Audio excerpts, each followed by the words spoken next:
Hola a todas y todos, ¿cómo están? Estamos en un nuevo capítulo de Educar con Sentido. Hoy tenemos una invitada muy relevante, muy significativa y muy amiga también de esta iniciativa de Faro Digital y de Grupo Trina acá en la Universidad de Barcelona. Estamos con Mariana Mayo, junto a mi amiga Lucía de Faro Digital.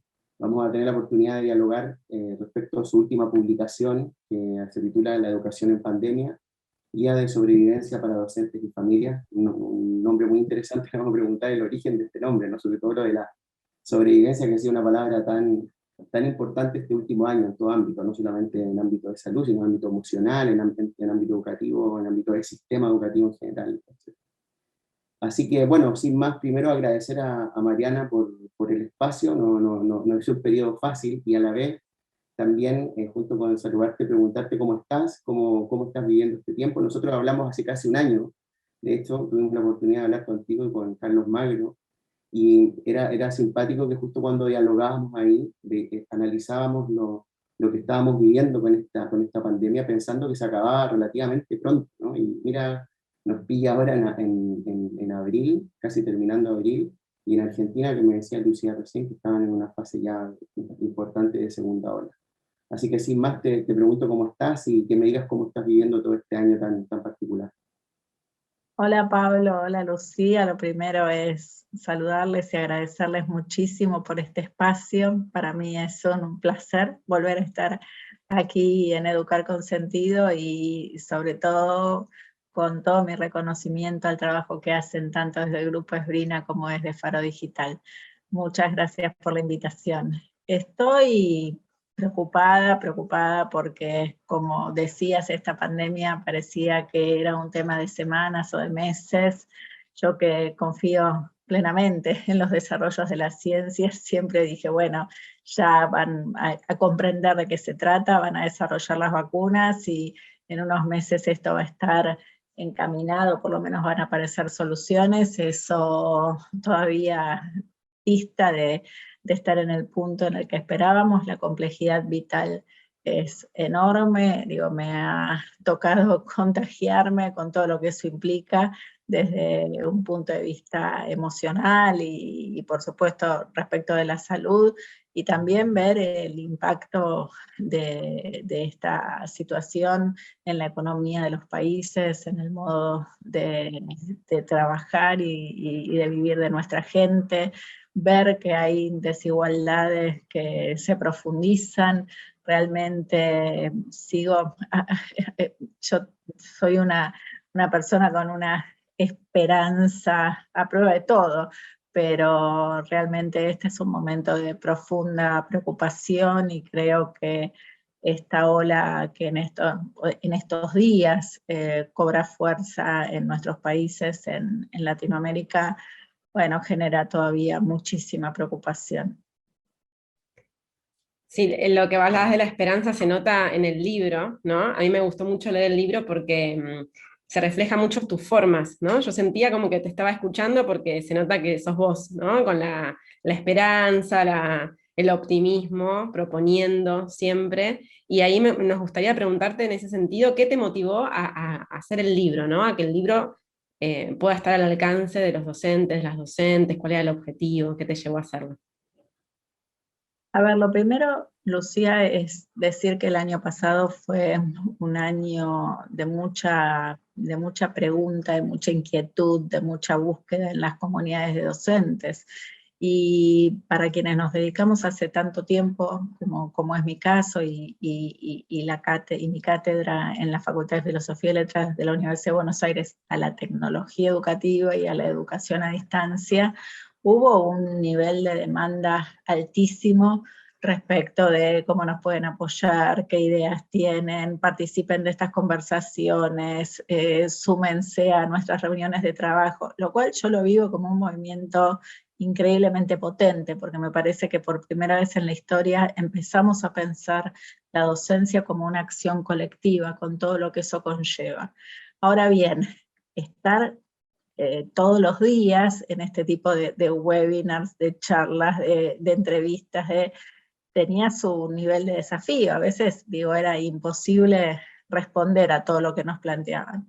Y ahí yo tomé una decisión en el inicio de la pandemia, que fue empezar a trabajar con historias a través de Instagram, básicamente, pero pensando que teníamos que tener, quienes teníamos una experiencia en estas cuestiones, teníamos que poder compartirla, y que no alcanzaban con los caminos habituales que usamos los académicos, ¿no? Que tienen que ver con la publicación de papers o con la participación en congresos. Me parece que la historia también nos pide a la academia estar a la altura de las circunstancias y ponernos mucho más cerca de las y los colegas. Digo, me parece que este ciclo y todo lo que hicieron el año pasado ustedes también tiene que ver con eso.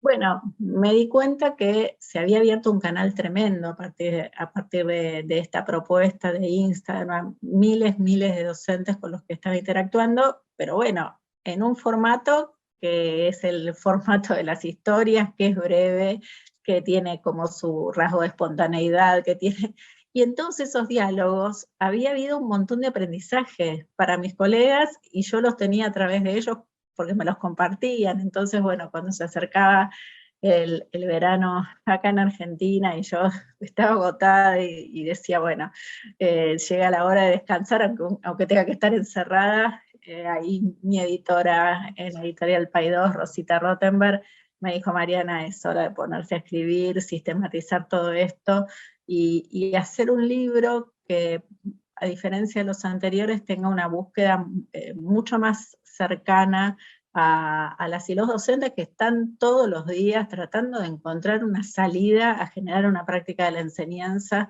en un contexto que les es muy raro. Y bueno, ahí fue que me puse a escribir. Yo en general suelo escribir en ese registro, hace rato que tengo una búsqueda que tiene que ver con escribir como hablo, pero creo que en este todavía puse más énfasis en esto, ¿no? En decir, bueno, construyamos con un libro un camino de diálogo posible, no para la academia, sino para formadores de docentes, y sobre todo para docentes que están, de nuevo, todos los días en las aulas, y que en este momento lo único que tienen son preguntas, porque las circunstancias en las que les toca ejercer la práctica de la enseñanza son completamente inéditas. Mariana, tú titulaste el libro, como te decía al comienzo, La educación en pandemia, guía de sobrevivencia para docentes y familias. Entonces, la primera pregunta que se nos plantea, ¿no? Que nos gustaría resolver contigo es ¿por qué guía de sobrevivencia? Bueno, ¿por qué el título? ¿Por qué podría ser útil? ¿Y por qué lo ves desde la sobrevivencia, desde el riesgo de no estar en la plenitud? Sí. Primero, a ver, Pablo, yo creo que acá hay una circunstancia vital súper compleja, muy compleja. Digo, no lo digo yo, lo vienen señalando referentes interesantísimos en este tema, como Franco Berardi, que dice que este es el inicio de la extinción, y de alguna manera me interesa mucho el pensamiento de la maestra mexicana Alicia de Alba, que sostiene que quienes sobrevivamos a la crisis de COVID-19 vamos a tener que construir ella dice, un nuevo puerto de llegada, porque el que existe se está desmoronando. Me parece que hay que poder registrar, entre otras cosas, todos los muertos que deja esta crisis, ¿no? Todas las condiciones de familias que perdieron seres queridos, que estuvieron en riesgo de vida, que siguen estando. Digo, nosotros estamos hablando en este momento y hay gente que tal vez no tiene la cama que necesita para ingresar a un hospital. Entonces, la situación desde el punto de vista vital es totalmente compleja. Ahora bien, el libro quiere reconocer esa situación y además quiere trabajar desde una perspectiva esperanzadora y dando caminos y dando alternativas. Digo alternativas que son totalmente provisorias, que pueden ser unas hoy y otras mañana, pero que tienen que ver con poder salir de esto pensando en nuevos acuerdos, en nuevos encuadres, en nuevas maneras de trabajo. Y me parece que en ese sentido hay algo de la supervivencia que tiene que ver con poder pensar una práctica de la enseñanza que tenga la fuerza como para salir de esta crisis de una manera renovada. El libro básicamente tiene 3 partes. En la primera yo trabajo con las imágenes de 2020, imágenes que están construidas sobre escenas cotidianas y sobre preguntas cotidianas. Por ejemplo, bueno, una que circula, digo, para decir una de las más obvias, ¿por qué no encienden la cámara los chicos cuando están en los eventos sincrónicos? Y trabajo con todo ese tipo de situaciones que se nos volvieron de alguna manera situaciones típicas. En la segunda parte del libro ofrezco de una manera totalmente provisoria un marco que nos permita pensar ya, les diría, la imbricación entre lo virtual y lo presencial de una manera que trascienda la pandemia y que nos permita pensar en lo que sigue. Yo estoy convencida que uno no necesita solamente soluciones o herramientas, o que necesita nuevos encuadres cuando las circunstancias mutan de una manera tan acelerada como esta, y ahí hago mi modestísima contribución pensando y recuperando líneas con las que yo venía trabajando. Ahora bien, en la tercera parte, que tiene que ver con esta guía de supervivencia fundamentalmente, lo que digo es, hay algunos acuerdos básicos que tenemos que tener como sociedad. Tenemos que poder construir esos nuevos marcos, podemos tener que tener propuestas basadas en el diálogo, tenemos que trabajar para hacer explícitos los criterios que sostienen estas nuevas prácticas, que la gente está entendiendo poco, porque todo el día estamos escuchando familias que dicen, no sé dónde estoy parada, no sé si tienen que entregar la tarea, no sé cómo la hacen, no sé, o sea, cosas que son en un punto muy mínimas, pero que están marcando la pedagogía posible en estos días de pandemia. Y si no tenemos esos acuerdos, lo más probable es que muchos chicos y chicas se queden afuera del sistema, y eso es lo que no podemos permitir que pase. Entonces, creo que hay una posición en la supervivencia que tiene que ver con, no solamente con no morir, tiene que ver con estar incluido plenamente, tiene que ver con ser parte de una sociedad que se complejiza a medida que hablamos y que tiene unos desafíos tremendos para mantener a la gente adentro.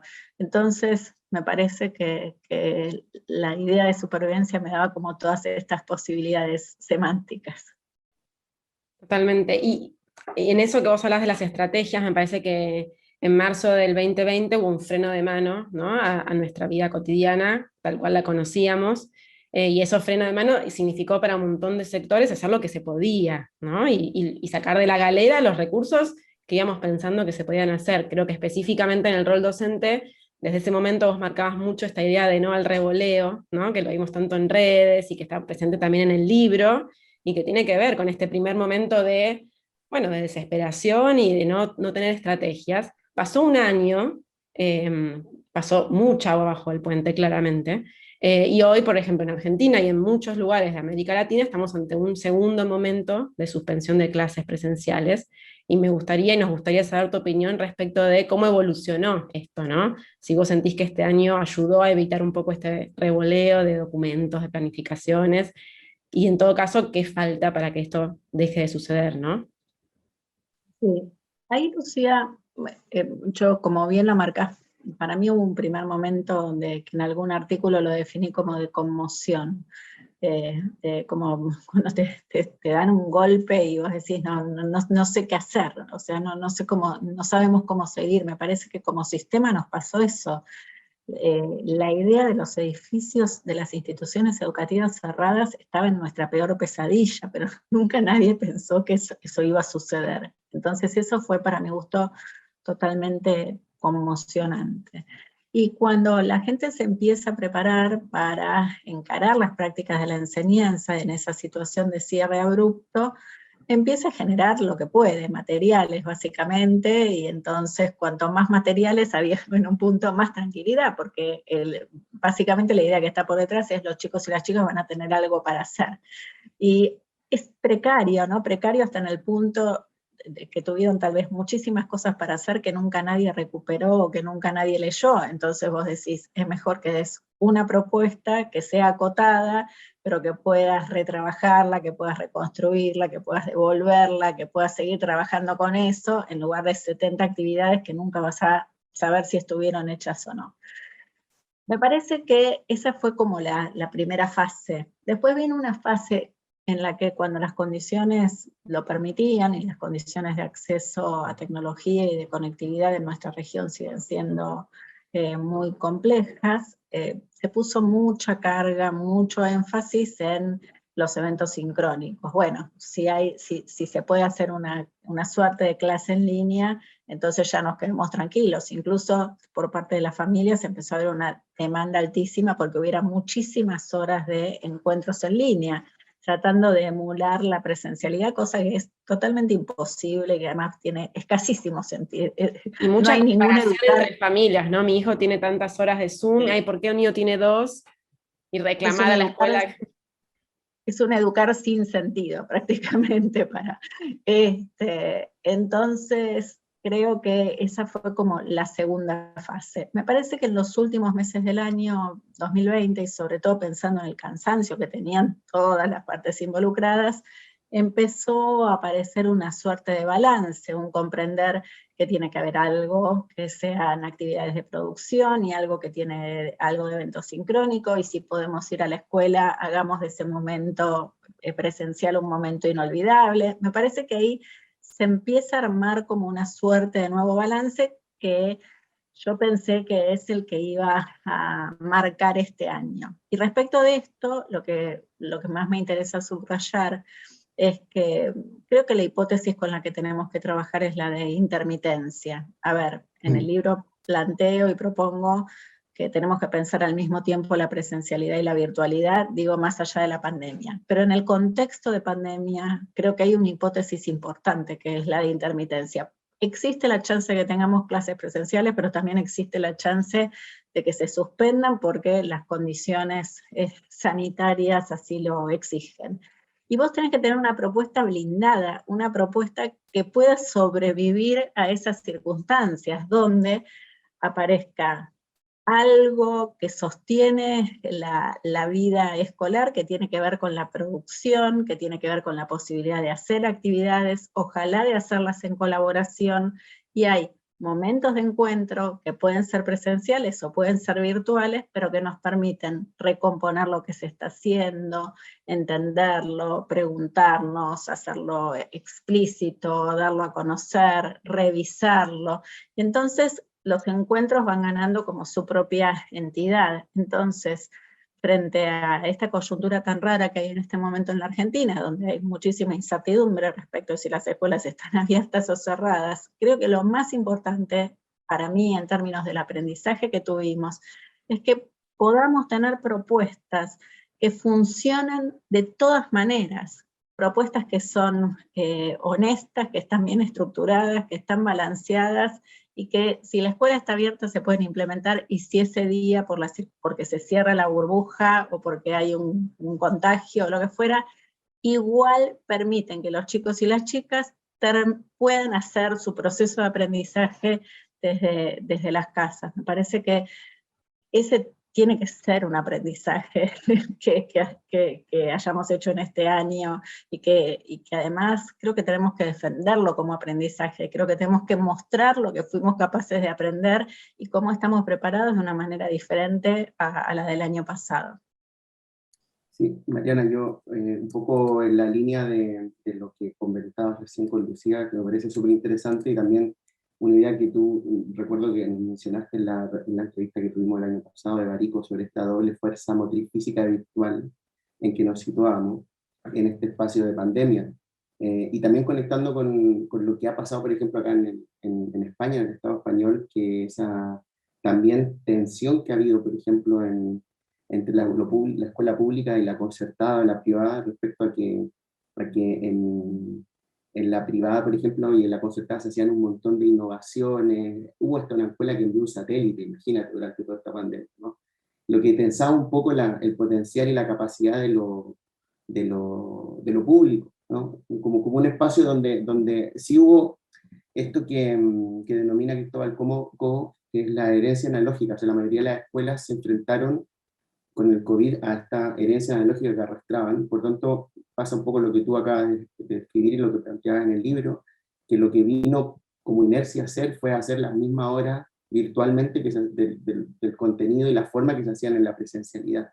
Pero bueno, como tú también eres una optimista, lo dices en el libro, no lo has comentado ahora, yo te pregunto a ti, o sea, te preguntamos con Lucía, ¿qué vamos a aprovechar de esto? Ya más allá de esta instancia puntual, ¿no?, de segunda ola y de este retorno a casa que están experimentando, por ejemplo, en Argentina, en Chile, en el marco de que, por ejemplo, en España las clases no se han suspendido desde septiembre, que están los chicos y las chicas yendo a clases. Pero una vez que pasemos a esta pandemia, tú nos ves, por ejemplo, con un escenario, me sabe un poco mal decir la palabra mixta, y ni siquiera la de nuestro amigo Jordi Adel, híbrida, pero tú ves que haya una cierta continuidad que permita espacios así, con interacción, por ejemplo, con plataformas que inicialmente estaban hechas para el trabajo y la empresa, ¿no?, para funciones de otro tipo, ¿no?, más formales, que ya entran al entorno educativo y que estas se puedan después reproducir en un escenario mixto, más allá de la complejidad propia del sistema educativo, por ejemplo, el argentino.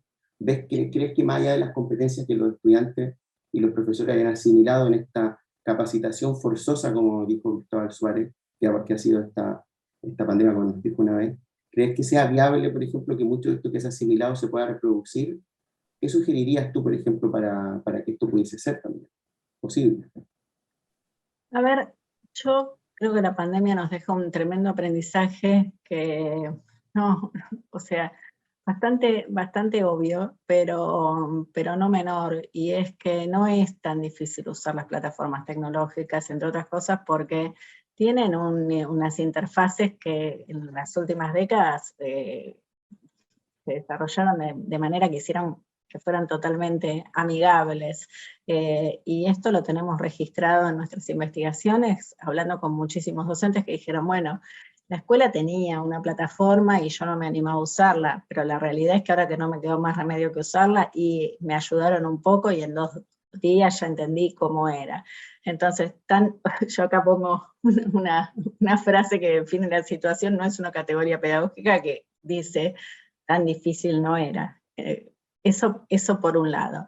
Me parece que de acá en más estos entornos deberían quedar muy cerca de los docentes, más allá de que decidan integrarlos en sus prácticas de la enseñanza, digo, en el día a día. Casi en el libro lo planteo como acervo cultural del docente, ¿no?, como lugares donde yo puedo poner todos los artículos que leo, todos los recursos que me interesan, todo, y los puedo tener a mano. Digo, cosas tan básicas como esas. Digo, ¿por qué no haríamos eso? Eso lo hace cualquier profesional de cualquier campo a esta altura de la historia. Entonces me parece que ahí tenemos como la vía más sencilla. Ahora bien, mi aspiración, por plantearlo de alguna manera, es que nosotros podamos, de acá en más, y habida cuenta de estos aprendizajes, llevar adelante prácticas de la enseñanza que sean contemporáneas, que sean relevantes, que sean inclusivas. Y eso, desde mi punto de vista, implica abrazar la revolución mental de la que hablaba Alessandro Barico, implica reconocer que la realidad tiene una complejidad que es física y virtual, y las prácticas de la enseñanza tienen que poder reconocer esto, porque si no, estamos enseñando para un mundo que no existe. Entonces, sí creo que hay un desafío, en nuestro caso, en las escuelas de gestión estatal, porque son las que están más afectadas, sobre todo en términos de los sectores que atienden, por la falta de acceso tanto a dispositivos como a conectividad de calidad. Y hay que trabajar en eso, y hay que trabajar en eso desde las políticas públicas. Y también reconocer, mientras eso sucede, que hay tendencias culturales que nos atraviesan y que atraviesan a nuestros estudiantes, que a veces tienen que ver con formas no tan sofisticadas de acceso, pero no por eso menos relevantes. Por ejemplo, el uso de los teléfonos celulares, donde si nuestros estudiantes participan de fenómenos culturales que tienen que ver con las redes sociales, y lo hacen cuando tienen acceso prácticamente durante todo el día, ¿cómo pensamos una escuela con sentido que en el momento en que empieza la clase prescinde de eso y además lo niega y además lo obtura? Cuando además tenemos la posibilidad de construir no solo conocimiento original, sino también ayornado a estos tiempos cuando está atravesado por esas tendencias culturales. Entonces me imagino una escuela y unos institutos y unas universidades, porque este no es solo un problema de la educación básica, que de acá en más integran de manera rica todas las posibilidades que ofrece la cultura contemporánea. Y me parece que no pasa solo por sus desarrollos científicos, también pasa por sus desarrollos artísticos, también pasa por las nuevas formas de lo performático. Ayer teníamos una clase, un encuentro en la maestría en tecnología educativa, donde a partir de una producción que hicieron los estudiantes en audio, unas crónicas en audios, en unos audios muy cortos de 3 minutos, armamos una suerte de objeto cultural que Leila Zimmerman denomina instalación sonora, donde todas las voces de nuestros estudiantes se tejían en una historia de nuevo tipo, totalmente conmovedora, que hizo que en 2 minutos termináramos todos llorando. Eso es muy potente, y es una producción totalmente modesta, hecha en el ámbito de la universidad pública en el transcurso de un día, pero cambia la perspectiva, ¿no? Pero nos ubica como los sujetos culturales que somos, con el tipo de producciones que a esta altura de la historia nos conmueven y las ponen en la escena de la clase. Y eso hace que la clase dé un vuelco completo, y que la gente sienta no solamente que valió la pena estar ahí, sino que salga profundamente conmovida y que esa situación se convierta en una situación inolvidable. ¿Por qué no hacemos esto en todas las clases? Digo, la complejidad tecnológica es sencilla. El tema es tener una posición, que es una posición epistemológica, que es una posición política respecto de que lo que puede suceder en clase tiene que ser original y tiene que ser conmovedor. Y bueno, en esa línea trabajamos y eso es lo que espero que siga sucediendo de acá en más. Eso que decís me hace acordar algo que a mí lo subrayé mucho en el libro y que me gustó, que era la idea de que me parece, lo digo con mis palabras, ¿no? que en general vemos como lo virtual, un reemplazo, ¿no? Como bueno, un plan B constante, ¿no? Bueno, cuando cae lo presencial vamos a lo virtual, y cómo lo presencial tiene que ayornarse a que aparezca en lo virtual, y vos retomás también la idea de que lo presencial también se tiene que alimentar de lo virtual, ¿no? Que también aparezca con fuerza, reconociendo estas prácticas que no podemos obviamente tapar el sol con la mano y que aparte tienen que ser bienvenidas. Y lo relaciono con esas preguntas significativas que vos decís, que a mí una que me gustó mucho fue, bueno, ¿estaban ahí realmente? Vos decís en un momento, ¿no? La pregunta que creo que todo docente en algún momento del año tuvo, vinculado a lo de las cámaras, pero también algo más simbólico, ¿no? Estaban presentes en estos Zooms, Meets, las plataformas que sean, y este reconocimiento que decís, bueno, hay un recorrido que estamos creo que tapando muchas veces de estos chicos, estas chicas ya eran usuarios digitales, ya producían, difundían, analizaban cómo volver viral un video, y de pronto el aula quiso imponer sus prácticas en entornos donde ellos ya estaban cancheros, ¿no? Me gustaría preguntarte entonces si se puede empezar a pensar en una etapa de diagnóstico-participación más activa, ¿no? en el aula. Bueno, preguntarles, hacer un momento, bueno, antes de planificar, no sé si es muy iluso lo que estoy planteando, pero antes de empezar a planificar y de insertar tecnologías, ¿por qué no entendemos en qué están ellos y ellas? Y si esto puede ser posible, ¿no? O sea, hacer una participación más activa a partir de un diagnóstico cualitativo. Me parece fundamental lo que estás planteando, Lucía. Reconocer, a ver, ahí Philip Jackson lo escribió hace tanto tiempo, ¿no? Dejar de pensar que los estudiantes son sujetos culturales iguales a nosotros, porque no lo son. Esa sería como la base de una construcción pedagógica posible. Y preguntarles quiénes son, a dónde están, qué están haciendo, cómo vivieron la pandemia, cómo están viviendo la pandemia, con todas las dificultades que conlleva en los hogares, con todas las dimensiones que hay que volver a pensar a partir de la pandemia respecto del aprendizaje en los hogares, chicos y chicas que les dicen a sus docentes que es distinto estudiar en pandemia porque el tiempo está pegoteado, por ejemplo, ¿no? Con todo lo que eso implica.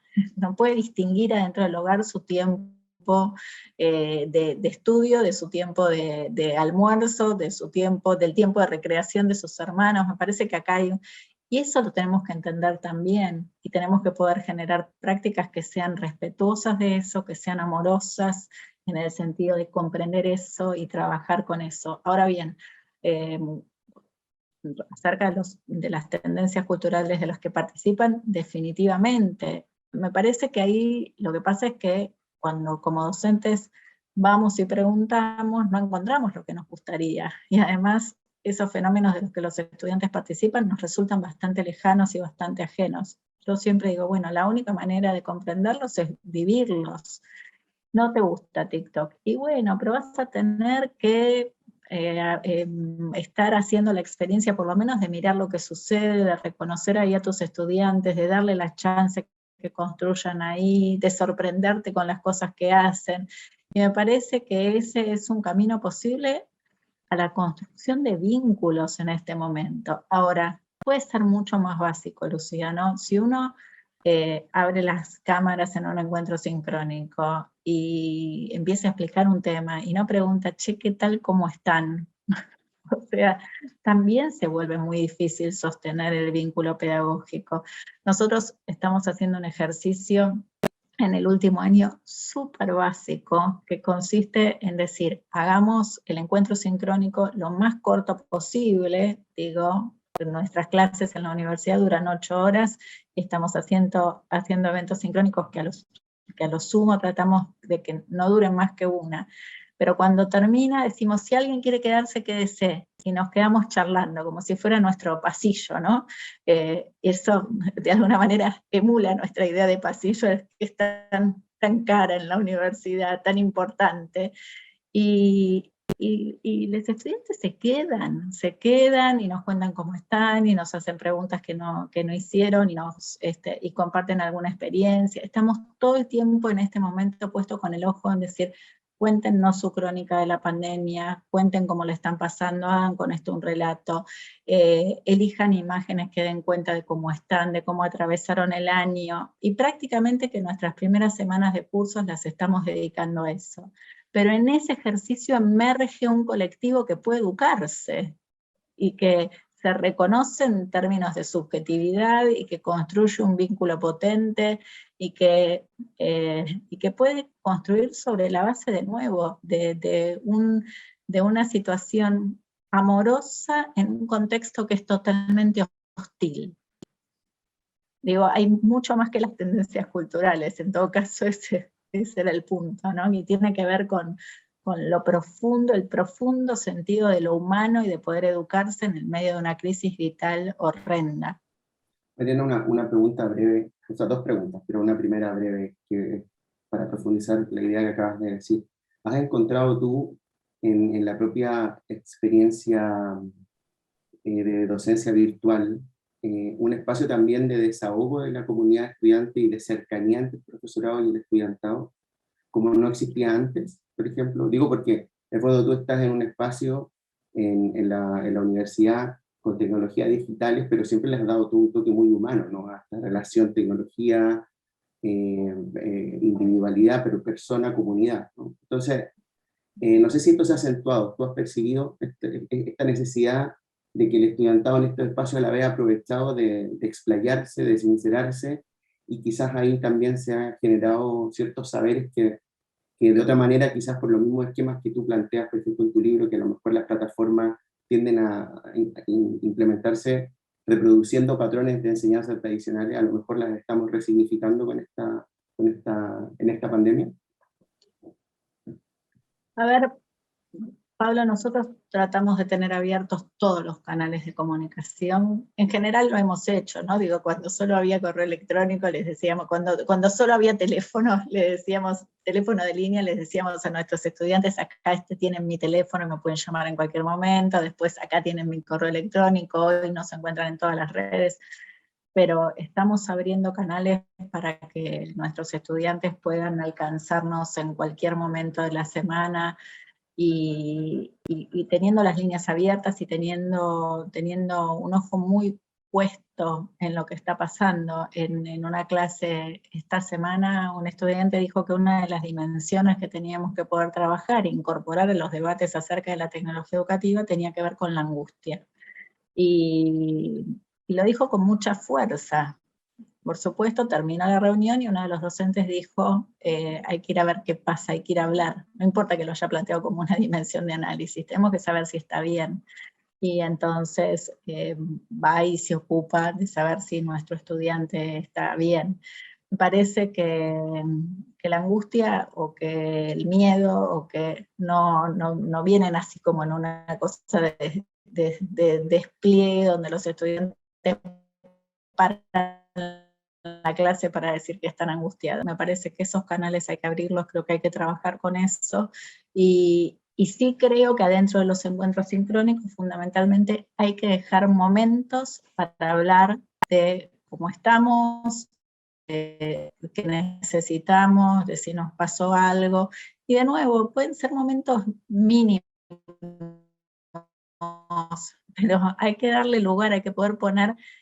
En términos del desahogo que planteabas, que es una idea que me parece interesante para pensar, creo que el movimiento más fuerte vino por el lado de los docentes, Pablo. Creo que los docentes encontraron en la virtualidad forzada nuevos modos de comunicación, canales de apoyo, lugares de encuentro solidario y posibilidades de trabajo conjunto. Para mí, esa es una de las marcas centrales de lo que pasó en 2020. Docentes que ni siquiera se encontraban en las instituciones educativas, porque de repente uno iba el lunes y otro iba el jueves, ahora son parte de un mismo equipo que se encuentra a debatir qué propuesta van a llevar adelante. Y se reconocen en la fuerza de lo colectivo. Y se apoyan en la desgracia. Entonces, me parece que sí aparecen de una manera muy estructurada posibilidades novedosas que tienen que ver con lo colectivo en materia de docencia. Y ahí yo quisiera señalar una posibilidad, es dejar que esto sea una red solidaria, de nuevo, de apoyo en circunstancias muy complejas, pero esto puede ser un camino para un trabajo pedagógico, didáctico completamente diferente, que tiene que ver con el codiseño. Y retomando algo que no señalé y que tiene que ver con una de las preguntas que Lucía hacía más temprano, yo creo que este es un tiempo para pensar en codiseño no solamente de docentes a la manera de colectivo que trabajan las prácticas de la enseñanza, ya no como islas, sino como proyectos articulados, pero que además recuperan la voz de los estudiantes respecto de lo que quieren que suceda en las prácticas de la enseñanza. Me parece que acá Lucía antes lo planteaba y lo retomo recién en este momento, hay que preguntarles a los estudiantes qué les pasa con las prácticas de la enseñanza que vivieron en el último año, qué cosas fueron potentes, qué cosas fueron interesantes, qué cosas tienen para proponer que nosotros no estamos advirtiendo porque justamente no participamos de la riqueza de las experiencias culturales que ellos tienen. Me parece que acá emerge una posibilidad interesantísima, que es pensar que las prácticas de la enseñanza pueden ser en el ámbito del codiseño, no solo por parte de equipos docentes, sino también por parte de los docentes con sus estudiantes. Tienen mucho para decir los estudiantes respecto de lo que está pasando, y no se los estamos preguntando, Mariana, en ese sentido me gustaría preguntarte algo que, bueno, es una de nuestras líneas de trabajo en Faro y también tiene que ver con lo que le pasa a los estudiantes, que es el ámbito de socialización que tienen en las plataformas digitales y que cobró total protagonismo en pandemia y que también se retomó un poco, no solo desde la escuela, desde las familias, desde el acompañamiento. ¿Te parece que se puede empezar a trabajar lo vincular en entornos digitales también desde la escuela, la convivencia, el quiénes somos en Internet, el cómo nos llevamos con nosotros, qué valores volcamos, cuánta coherencia hay entre lo que hacemos en esas plataformas y lo que sentimos que somos? Porque se empieza a crear ahí como un vacío de acompañamiento que deja mucha soledad muchas veces cuando hay conflictos, ¿no? Y es indispensable, pero entiendo que es un desafío también desde la formación. ¿Te parece que es posible que esto suceda? Me parece que es totalmente necesario, Lucía, y ahí el trabajo que ustedes vienen haciendo desde hace tanto tiempo los pone como estos expertos que necesitamos para que nos ayuden a construir esto en el plano tanto de lo curricular como en el plano de las prácticas de la enseñanza. Me parece central que asumamos que esto es parte de la problemática curricular. Digo, las cosas no pasan por generación espontánea. Creo que hay que poner estos contenidos de nuevo, ¿no? No estoy pensando, no creo que estos sean tiempos de grandes reformas curriculares, pero sí de interpretaciones curriculares, aprovechando la priorización de la que tanto se habla en estos días para meter temas que son imprescindibles. Este es un tema imprescindible, y yo creo, me interesa cómo lo planteas, Lucía, porque el fenómeno de la soledad de las y los chicos en las redes, hoy es, uno podría decir, en ciertas redes, pero también lo era hace 15 años cuando los chicos y las chicas navegaban solo por internet y los padres y las madres no sabíamos de qué se trataba, ¿no? Ahí hay mucha gente militando desde hace muchos años diciendo, este no puede ser un espacio que los estudiantes vivan en soledad, hay que reconstruir encuadres, hay que ponerle contenido, hay que trabajar valores, hay que desarrollar, por supuesto, todo lo que tiene que ver con la prevención, con todas las formas de cuidado, pero esto es tema en la escuela tanto como en la casa. Ahora bien, hay que formar a los docentes, primero para comprender el alcance de esta revolución cultural, porque muchas veces, de nuevo, siento que los docentes decimos, no, pero no es para mí, porque no es un fenómeno que a mí me interese, y es un objeto de estudio para vos en carácter de docente, y de trabajo y de intervención. Me parece que ahí también hay, en estos días, ¿no?, que son tan extraños en muchos de nuestros países en términos de las demandas de las familias respecto de la escuela. Bueno, aprovechemos para poner estos temas en la agenda y usemos esa fuerza para poder construir alternativas de intervención que sean parte de encuadres compartidos. Creo que no solo es deseable, hay que hacerlo. No, y te agrego solamente que creo que no es que no nos interese, ahí se encargaron muchos y muchas de bajar el autoestima de los adultos, ¿no? En estas cuestiones de no tenemos nada que aportar, somos inmigrantes digitales, esas cosas que uno viene escuchando tanto, y nos falta a veces autoestima y subir un poco la idea de lo que los chicos y las chicas nos necesitan un montón, aunque no seamos expertos. Así que bueno, qué bueno que... Hay que meterse de cabeza, hay que meterse de cabeza en estos fenómenos. Son fenómenos que tenemos que comprender y en los que tenemos que poder intervenir. Totalmente. En muchos lugares, siguiendo con la idea, hubo incluso procesos masivos de jubilación ante el pánico que generaba un fenómeno como este y la falta de confianza incluso.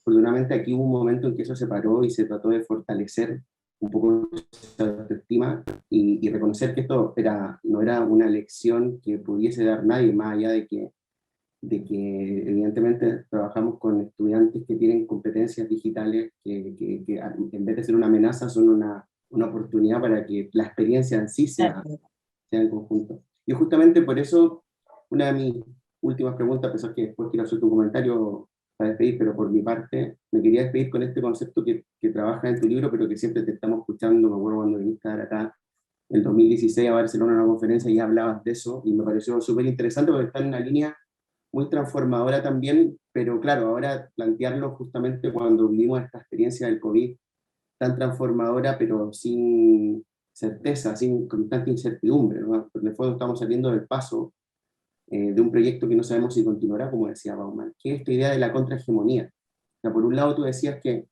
y lo focalizas mucho, a pesar que ahora estamos hablando del profesorado en el estudiantado, ¿no? También de que está formándose en esquemas históricos que se reproducen sin mucho sentido, y por otro lado, en plataformas donde, sin ser conscientes, entregan toda una información que después ciertas entidades la utilizan para crear generaciones y generaciones de consumo. Tú cuando hablas de contrahegemonía, ¿qué importancia tiene para ti eso y cómo llevarla a cabo, ¿no? Y entiendo que también no es algo solamente el estudiantado, también sería contrahegemónico que el profesor, por ejemplo, mayor que el estudiantado, también asuma que cumple un rol de construcción, que la edad no es una limitación para asimilar competencias digitales. ¿Cómo vamos ahora más adelante en la contrahegemonía en este escenario, Mariana?